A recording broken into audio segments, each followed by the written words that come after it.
Hello ladies and gentleman. देखिए, व्यापारी को प्रॉफिट पसंद है। क्या पसंद है? प्रॉफिट पसंद है। बिजनेस ओनर को प्रॉफिट पसंद है। क्या पसंद है? प्रॉफिट पसंद है। तो ये व्यापारी बिजनेस ओनर को प्रॉफिट पसंद है। ये प्रॉफिट बनता कैसे है? जब आपके पास ज़्यादा से ज़्यादा सेल, कम से कम एक्सपेंस, आपके पास हैवी प्रॉफिट, अच्छा परफॉर्मेंस। लेकिन इसका उल्टा, आपके पास ज़्यादा से ज़्यादा एक्सपेंस, कम से कम रेवेन्यू, कम से कम सेल्स, तो आपके पास हैवी लॉस इनकर्ड करा आपने। अगर आपने प्रॉफिट बनाया, आप परफॉर्मर कहलाते हो। लेकिन अगर आपने लॉस बनाया, आप लूज़र कहलाते हो। प्रॉफिट परफॉर्मर, लॉस लूज़र, ये इंपॉर्टेंट है। आप अपने बिजनेस में चेक कीजिए। देखिए, माइक्रो स्मॉल मीडियम एंटरप्रेन्योर के लिए सबसे इंपॉर्टेंट है, अगर आप प्रॉफिट बनाते हैं तो आप परफॉर्मर कहलाते हैं। अगर आप लॉस बनाते हैं तो आप लूज़र कहलाते हैं। अगर ये लॉस कॉन्टिन्यूसली बढ़ते चला जाता है तो आपके बिजनेस में कॉन्फिडेंस लेवल गिरते चला जाता है।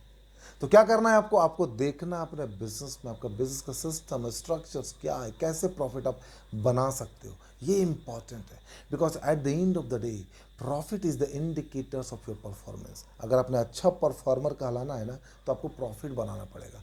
अगर आपने परफॉर्मेंस अच्छा दिया, प्रॉफिट नहीं बनाया, लॉस पे लॉस बनाए जा रहे हो, आप लूजर कहलाओगे। मैं क्यों बता रहा हूँ प्रॉफिट, लॉस, लूजर, परफॉर्मर? ये इंपॉर्टेंट है। ये इंपॉर्टेंट है बिकॉज जब आप प्रॉफिट बनाते हैं ना, आपका परफॉर्मेंस लेवल बहुत ही हाई हो जाता है। एंड यहाँ पे चूँकि प्रॉफिट जो आपने बनाया हुआ है या लॉस आपने इनकर्ड किया हुआ है, सेल्स, रेवेन्यू, एक्सपेंस, इन दोनों का बहुत ही इम्पॉर्टेंट संगम है। आज मैं यहाँ आपको बताने वाला हूँ रेवेन्यू के पॉइंट ऑफ व्यू से, कि कौन कौन से वो कंप्लाइंसेस जो आपको आपके जीएसटी में करनी है। बिकॉज जीएसटी इंपॉर्टेंट है। मैं इंटीग्रेट करने की कोशिश कर रहा हूँ आपके बिजनेस का जीएसटी के साथ में। Because what happen, if you are not fulfilling the GST compliance, no matter who you are, no matter what size of business you are, आपके बिजनेस को बर्बाद कर देगा। आपके बिजनेस को बर्बाद कर देगा अगर आप जीएसटी की कंप्लाइंसेस नहीं करते हैं तो। आपके बिजनेस में अच्छी प्रॉफिट है, आप अच्छा काम कर रहे हैं, लेकिन आपने जीएसटी की कंप्लाइंसेस नहीं करी, आपका business over the period of the time धीमे धीमे धीमे धीमे धीमे धीमे शट डाउन के कगार पे पहुंच जाएगा। तो क्या करना है आपको as a micro small medium entrepreneur, business owner, startup? क्या करना है आपको? आपको अपने बिजनेस में जीएसटी की कंप्लाइंसेस करनी है। Because GST is working like a blood in your business, like a blood in your business. In all expenses there is a GST, in all revenue, all sales there is a GST, in all assets and liabilities part there is a GST. तो ये आपके business में as a blood काम कर रहा है, हर वो transaction के ऊपर जीएसटी। एंड सबसे बड़ी बात, अगर आप जीएसटी काउंसिल का देखें ना, जीएसटी काउंसिल जिस तरीके से डेडिकेटली नए रूल्स पे नए रूल्स, नए कंप्लाइंसेस, नई सर्कुलर्स, नई नोटिफिकेशन जिस तरीके से ला रही है, ये आपको नहीं छोड़ने वाली है। तो आपके पास ऑप्शंस क्या बनते हैं, आपके पास ऑप्शंस क्या बचते हैं, ये इंपॉर्टेंट है। Because when you talk about GST, it can be considered as a good and simple tax provided you are fulfilling the GST compliances, you are fulfilling the GST compliances. It can be considered as a garbosing tax if you are not fulfilling the compliances. It can also be considered as a gunda service tax if you are not looking overall the compliances. So both garbosing tax or gunda service tax or whatever the name you may be decide, ये हमेशा आपको pen देता रहेगा, दर्द देता रहेगा। What I am suggesting you here is to make sure to fulfill the GST compliance no matter how hard it is. अगर नए रूल्स आते हैं, नए सर्कुलर्स आते हैं, तो आपको आपके बिजनेस पर ध्यान देना पड़ेगा, उसको पढ़ना पड़ेगा, इम्प्लीमेंट करना पड़ेगा। और अगर आपने नहीं किया तो उसके लॉसेस बड़े हैं, उसके लॉसेस बड़े हैं। तो ये इंपॉर्टेंट है। Now coming to the outward supply, sales, revenue, other income. Outward supply क्या है और क्यों इंपॉर्टेंट है जीएसटी के पॉइंट ऑफ व्यू से? आपने जीएसटीआर 1 का तो नाम सुना होगा। किस चिड़िया का नाम है जीएसटीआर 1? किस चिड़िया का नाम है जीएसटीआर 1? है जीएसटीआर 1 जो कि आपका आउटवर्ड सप्लाई, इसका मतलब कि आपका रेवेन्यूज, आपका सेल्स, आपका इनकम से रिलेटेड रिपोर्टिंग कंप्लाइंसेस करता है। और अगर आपने जीएसटीआर 1 की कंप्लाइंसेस नहीं करी तो there is again a big consequences. You have raised the invoices to your customer. You have raised the invoices to your customer and you are expecting the payment from the customer. But in the meantime, you have not filed the GSTR1. Now, what you are expecting? That your customer is going to remit the amount to you. Your customer is not going to remit the amount. And why customer is not going to remit? Because you have not complied with the GSTR1. भैया GSTR1 अगर आप file करोगे ना, तो जो आपने tax जो customer से चार्ज किया हुआ है ना, जो आप रिकवर करने की कोशिश कर रहे हो, उसका क्रेडिट कस्टमर को मिलेगा. अगर आप GSTR1 फाइल नहीं करते तो क्रेडिट कस्टमर को नहीं मिलेगा. नंबर सेकेंड पार्ट, आप अगर गलती से एक महीना का छोड़ देते हो, चलो ठीक है एक महीना हमने नहीं फाइल किया, तो एक महीना का GST का जो टैक्स लायबिलिटी आपने रिपोर्ट नहीं करा, आप दूसरे मंथ का GSTR1 भी नहीं फाइल कर सकते. आप दूसरे मंथ का GSTR1 भी नहीं फाइल कर सकते. तो इंपॉर्टेंट है, आपको समझना पड़ेगा आउटवर्ड सप्लाई की कंप्लायंसेस रिपोर्टिंग, ये इंपॉर्टेंट है. Now what do you mean by the outward supply? As I suggested, as I spoke here, outward supply is related to your revenue, your sales, your income. अब इसी compliances कैसे करनी, ये important है. 5 बड़ी बातें जो मैं आपको बताने वाली हूँ आउटवर्ड सप्लाई से रिलेटेड. अगर आपने इन 5 बड़ी बातों का अगर अपने बिजनेस में ध्यान दिया, अपने GSTR1 के कंप्लायंसेस में ध्यान दिया, तो आपके पास नोटिसेस नहीं आएंगे. वो कौन सी बड़ी 5 बातें हैं जो आपको ध्यान देना है? वीडियो को अच्छा लग रहा है, वीडियो को लाइक कीजिए, सब्सक्राइब कीजिए, आगे फॉरवर्ड कीजिए, लोगों तक पहुंचाइए, बताइए, उनकी कंप्लायंसेस करवाइए. ये इंपॉर्टेंट है, ये इंपॉर्टेंट है. वीडियो अच्छा लगता है आगे मूव कीजिए, ये इंपॉर्टेंट है. नो, 5 बड़ी बातें वो कौन सी? सबसे important, because outward supply related to your sales revenue, your income. तो आपका सेल्स रेवेन्यू और इनकम से रिलेटेड आपका आउटवर्ड सप्लाई, क्या ध्यान देना आपको? Outward supply corresponding outward tax liability. तो आपको सबसे पहली बात जो आपको ध्यान देनी है, reconciliation of turnover, reconciliation of sales. ये इंपॉर्टेंट है. किसके बीच में रिकंसिलेशन? किसके बीच में रिकंसिलेशन? तो आपको यहाँ पे रिकंसिलेशन GSTR1 वर्सेस GSTR3B, जो आप outward supply corresponding outward tax liability इन GSTR1 इन 3B में रिपोर्ट करते, इसकी एक रिकंसिलेशन बनाइए. इसकी एक रिकंसिलेशन बनाइए कि आपने क्या GSTR1 में outward supply and outward tax liability report किया है एंड आपके 3B में क्या आ रहा है. इसके साथ आपको एक और रिकंसिलेशन बनानी है कि जो आपका सेल्स आपके बुक्स ऑफ अकाउंट में आ रहा है, जिसके बेसिस पे आप फाइनेंशियल्स बनाएंगे, आप बैलेंस शीट बनाएंगे, P&L बनाएंगे. तो जो आपको फाइनेंशियल्स बनता है, जो बुक्स ऑफ अकाउंट में आपका रेवेन्यू आ रहा है, इसकी रिकंसिलेशन आप बनाइए GSTR1 के साथ में. So whatever the number that you have reported in GSTR1 outward supply, you have to do the reconciliations with your books of account. Whatever the revenue that is coming in your books of account, in your books, and what is the revenue that you are reporting to your GSTR1. समझ में आ गई बात? ये बहुत ही important है. 2 reconciliation आपको करनी है, GSTR1 corresponding GSTR3B, GSTR1 versus GSTR3B, and दूसरा books of account versus GSTR1. अगर आप ये रिको करते हैं, आपके पास पूरी की पूरी फिगर कंट्रोलिंग में होती है, आपका GSTR1 रिपोर्टिंग में कोई प्रॉब्लम नहीं होती है. ये इंपॉर्टेंट है.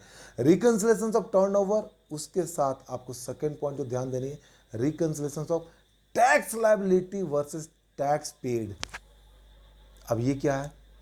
टैक्स लायबिलिटी जो आपने outward supply corresponding outward tax liability जो आपने दिखाया ना, GSTR1 में दिखाया, तो GSTR1 में जो आपने रिपोर्ट किया, सिमिलरली आपका 3B में गया, क्या आपका आउटवर्ड सप्लाई है and corresponding outward tax liability. अब आपके पास outward supply corresponding outward tax liability GSTR1 में भी है, GSTR3B में भी है. लेकिन जब आप टैक्स पे करते हैं, तो उसमें एक इनपुट टैक्स क्रेडिट नाम का चीज़ आता है, जो आप एडजस्ट करते हैं नेट ऑफ अमाउंट आप पे करते हैं. तो आपको एक कंट्रोलिंग पॉइंट ऑफ व्यू से एक रिकंसिलेशंस बनानी है कि आपकी टैक्स लायबिलिटी कितनी बनी और कितना आपने पे किया, कितनी बनी कितना पे किया, इसकी एक रिकंसिलेशंस बनाइए. ये रिकंसिलेशंस आपको हेल्प करेगा आपको आइडेंटिफाई करने में कि आपका आउटवर्ड सप्लाई अच्छा से रिपोर्टिंग हुआ है या नहीं हुआ है. तो आपकी एक टैक्स लायबिलिटी की भी रिकंसिलेशन बन गई, एक सेल्स की रिकंसिलेशन बन गई. ये इंपॉर्टेंट है. With that the third important point that you have to take care in your GSTR1 compliance, in your outward tax compliance, outward supply compliance. वो क्या है? थर्ड कंप्लाइंस जो आपको करनी है, reconciliation of e-way bill with GSTR1। Now what is e-way bill?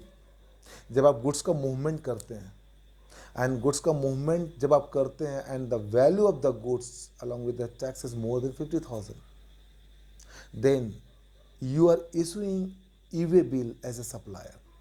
तो आपको एक रिकंसिलेशन बनानी है, रखनी है कि कितना आपने ई-वे बिल जनरेट किया, कितना आपने उसमें आउटवर्ड सप्लाई दिखाया, कितना उस पर आपने टैक्स दिखाया, एंड आपका GSTR1 में आउटवर्ड सप्लाई टैक्स कितना आ रहा है। तो एक रिकंसिलेशन बन गया कि GSTR1 में आपका कितना outward supply corresponding outward tax liability, and आपका ई-वे बिल में outward supply corresponding tax liability कितना, इसकी एक प्रॉपर रिकंसिलेशन बना करके रखिए। फोर्थ इंपॉर्टेंट पॉइंट जो आपको ध्यान देनी है, एंड वो है reconciliation of E invoicing in GSTR1। तो reconciliation of E invoicing in GSTR1 मतलब कि जो आपने ई इनवॉइसिंग जनरेट किया, जो आपके बुक्स ऑफ अकाउंट में आ रहे हैं, राइट, जो आपने ई इनवॉइसिंग जनरेट किया आपके बुक्स ऑफ अकाउंट में आ रहे हैं, इसकी रिकंसिलेशन प्रॉपर कीजिए GSTR1 के साथ में। E invoicing reconciliation of books versus GSTR1। आपके कितने ऐसे इनवॉइसेस हैं जो कि आपकी ई इनवॉइसिंग के कैटेगरी में नहीं आते हैं, that you have to see that, you have to look that वो इनवॉइसेस क्या ई इनवॉइसिंग अप्लीकेबल था। ई इनवॉइसिंग किसके ऊपर है? B2B business, export business, export transaction. अगर ये दो ट्रांजेक्शन आपके पास होते हैं, आपके ऊपर ई इनवॉइसिंग है। आपको चेक करना पड़ेगा इतने कैसे ट्रांजेक्शन है, ऐसे कितने ट्रांजेक्शन है जिसके ऊपर हमने ई इनवॉइसिंग जनरेट नहीं किया। And if this is a genuine case where e-invoicing is not applicable, then there is no any problem. But if there is a genuine case where e-invoicing is supposed to be created, but that has not been created, so you have to look that, you have to create that. तो उसको आपको as per GST provisions को ध्यान में रखते हुए उसको आप रिवर्स कीजिए एंड फ्रेश इनवाइस रेज कीजिए। कस्टमर को आप बताइए ये गलतियाँ हुई थी, बिकॉज आपको ये कंप्लाइंसेस करनी है। That is how it is important. And with that the fifth one is the reconciliation of the advance receive against service. Advance receive जहाँ पे आप टैक्स पे करते हैं, टैक्स चार्ज करते हैं, पे करते हैं, तो जो एडवांस रिसीव किया हुआ है, and then further applications of advance receive with the invoices, इसकी प्रॉपर एक रिकंसिलेशन रखिए। ये 5 काम आपको करना है GSTR1 में। अगर आप ये 5 काम आउटवर्ड सप्लाई के प्रोस्पेक्टिव से करते हैं, आउटवर्ड टैक्स सप्लाई के प्रोस्पेक्टिव से करते हैं, आपके पास नोटिसेस नहीं आएंगी, आपके पास नोटिसेस नहीं आएंगे, और आएंगे भी तो आपके पास रिकंसिलेशन रेडी है। कौन कौन से वो 5 डिलीवरेबल्स है, बड़े डिलीवरेबल्स है जो आपको GSTR1 करस्पॉन्डिंग GSTR3 भी टू द एक्सटेंट आपको ध्यान रखनी है। ये इंपॉर्टेंट है, ये इंपॉर्टेंट है। नंबर 1 रिकंसिलेशन ऑफ टर्नओवर, किसके बीच में? Reconciliation of turnover GSTR1 versus GSTR3B, outward supply in GSTR1 corresponding outward supply in GSTR3B। And then जो आपके बुक्स ऑफ अकाउंट में रेवेन्यू आ रहा है, करस्पॉन्डिंग जो रेवेन्यू आपका GSTR1 में आपने रिपोर्ट किया हुआ है। इसका मतलब revenue reported in GSTR1 versus revenue booked in your books of account, इसकी एक रिकंसिलेशन कर लीजिए। Reconciliation of tax paid versus tax liability, it means reconciliation of tax liability versus tax paid, जितना आपने टैक्स लायबिलिटी क्रिएट किया और कितना आपने पेड किया। पहला था रिकंसिलेशन ऑफ टर्नओवर, दूसरा reconciliation of tax liability versus tax paid, third one reconciliation of e-way bill with GSTR1, fourth one reconciliation of e-invoicing raise with GSTR1, and the fifth one here is the reconciliations of advance receive against service, applications of advance receive and the tax, along with the applications of advance receive tax with the invoices। अगर आप इन 5 बड़े बड़े बातों को ध्यान में रखते हुए, जो 5 बड़ी बातें मैंने आपको जो बताया, अगर आपने इसको ध्यान रखा तो आपके GSTR1 टू द GSTR3B के कंप्लाइंसेस फुलफिल हो जाएंगे और आपके पास नोटिसेस नहीं आएंगे। तो ये इंपॉर्टेंट है GSTR1 के प्रोस्पेक्टिव से, ये इंपॉर्टेंट है आउटवर्ड सप्लाई के प्रोस्पेक्टिव से। एंड इमेजिन कीजिए कि आपने आउटवर्ड टैक्स या आउटवर्ड सप्लाई का रिकन्सिलेशन नहीं करा, आपने बुक्स ऑफ अकाउंट मतलब GSTR 1 and books of account का रिको नहीं किया, आपने GSTR 1 वर्सेस GSTR 3 भी का रिको नहीं किया, तो आपके पास चांसेस है कि ज़्यादा से ज़्यादा नोटिस आप रिसीव करें। बिकॉज जैसे ही difference outward supply corresponding outward tax liability की आपके GSTR 1 एंड 3 में आता है, इमीडिएटली आपके पास एक नोटिस आता है, और वो नोटिस रूल 88C के तहत, रूल 88C मेरा पिछले वीडियो को देखें, मैंने बड़ी डिटेल में बताया what is rule 88C and how it is applicable and what is the consequences if you are not following with the rule 88C। मैंने बताया है, पिछला वीडियो को जरूर देखें, आपको पता चलेगा। अगर डिफरेंसेज है GSTR 1 वर्सेज GSTR 3 में, आपके पास 100% नोटिस आएगा, तो आपको वीडियो देखना है।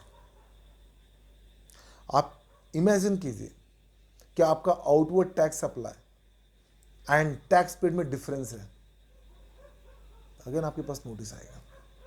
आप इमेजिन कीजिए आपका ई वे बिल जो आपके बुक्स ऑफ अकाउंट में है, या ई वे बिल जो आपने जनरेट किया है, आज जो GSTR 1 में आपने नंबर रिपोर्ट किया हुआ, दोनों के नंबर मैच नहीं कर रहे हैं, नोटिस आपके पास आ जाएगा। आपने ई इनवॉइसिंग जनरेट किया है, लेकिन बुक्स ऑफ अकाउंट में कुछ और आ रहा है, ई इनवॉइसिंग पोर्टल पे कुछ और आ रहा है, गड़बड़ है। इन सारी चीज़ों को आपको ध्यान देना है, इन सारी चीज़ों को आपको ध्यान देना है। तो अगर आप इन सारे बातों को ध्यान देते हैं, आपके पास कम से कम नोटिस आने की चांसेस होती है।